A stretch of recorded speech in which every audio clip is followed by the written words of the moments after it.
We took the route the smugglers use, winding through the olive groves and down the hillsides to avoid the border patrols. After an hour's hike, we were inside Syria. This is how some 10,000 now live here, stranded along the border in a no man's land, too scared of their own army to return home. In one tent sat Fatmi Kabichi, elderly and frail. I came here because of the violence, she said, because of the army. We're frightened of them. Everyone here has a tale of horror. Few will tell theirs on camera, too afraid of reprisals, but their stories are all similar. We were watching from a place in the city of Al-Shughour so that we could tell our families what was happening. The soldiers went in with tanks and army vehicles.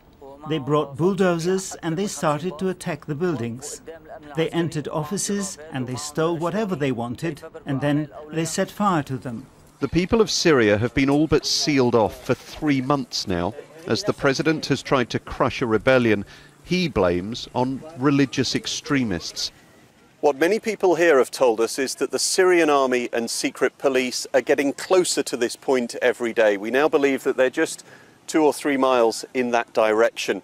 And on the other side of the country, we also know that army units are getting closer to centres of rebellion along the Iraqi border. The tactic seems clear. The army, the regime, is trying to assert its dominance across the country to quash the rebellion. This happened just before 2 days or 3 days. And this, many here told us, is how the army's doing it. We can't show this mobile phone footage.